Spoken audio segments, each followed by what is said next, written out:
So I mentioned the creative economy. Creative economy, well, back up, what is creativity? Creativity, according to Webster's Dictionary, is the ability to create meaningful forms. Or, as a pioneer of the creative economy said, creativity is just connecting things.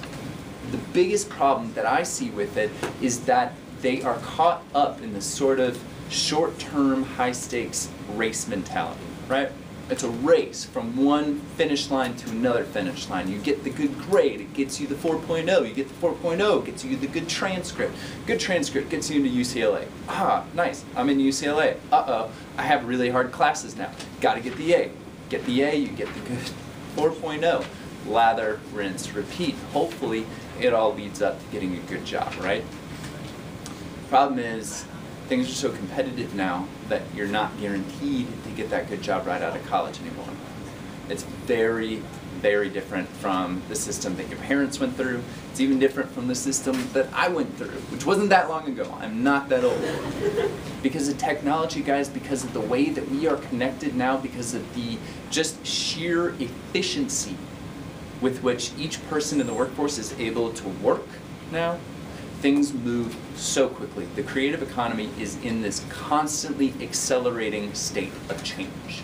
As you are entering into this creative economy, you have to know that employers now value employees' creativity. It is their #1 resource, okay?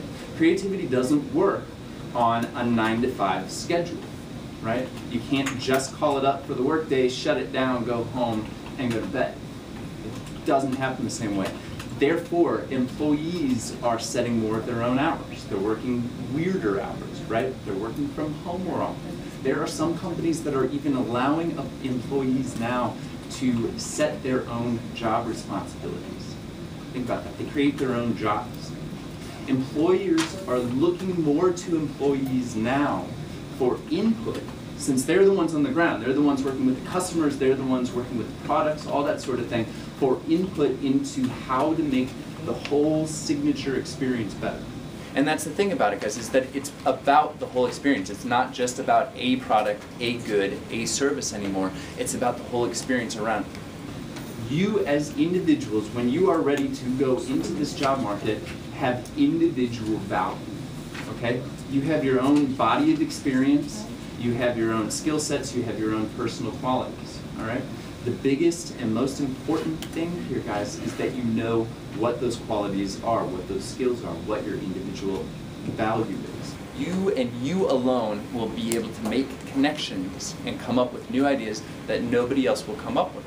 However, and this is a big however that goes into this, you must be able to articulate what your personal individual value is to that company to get hired, all right?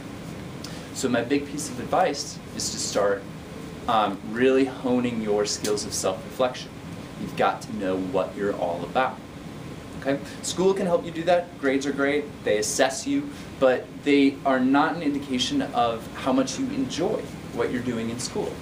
Not an indication of how much geometry appeals to you. Maybe you aced the test. Maybe you got an A in the class. That's great. How much of it do you remember?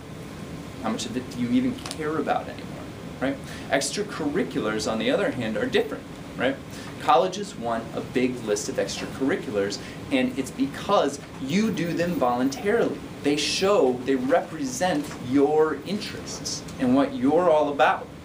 Someday, those activities may have just as much of an impact on what you do in your professional life as the things that you learn in school. That's completely the case with me. Ask yourself, when you're in these activities, when you're in the practices, when you're on the job, whatever, what am I getting out of this? You know, what does this say about who I am and what I have to offer? Final thoughts, be prepared to be surprised. You're never going to be able to predict everything that happens, right? Things will come up, just be flexible, roll with it. It's a time of uncertainty. We don't know how things are going to turn out, right? However, fortune favors the prepared mind. Luck is all relative. People who are considered lucky are simply the ones who recognize the opportunity when it jumped up in front of them. All right? Last one. Oh, that was from Louis Pasteur. Last one. One thing always leads to the next. Guys, no experience is ever wasted.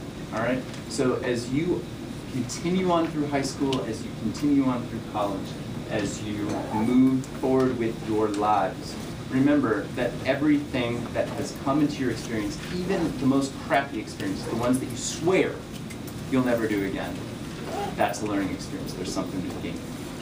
Okay. Thanks, everybody.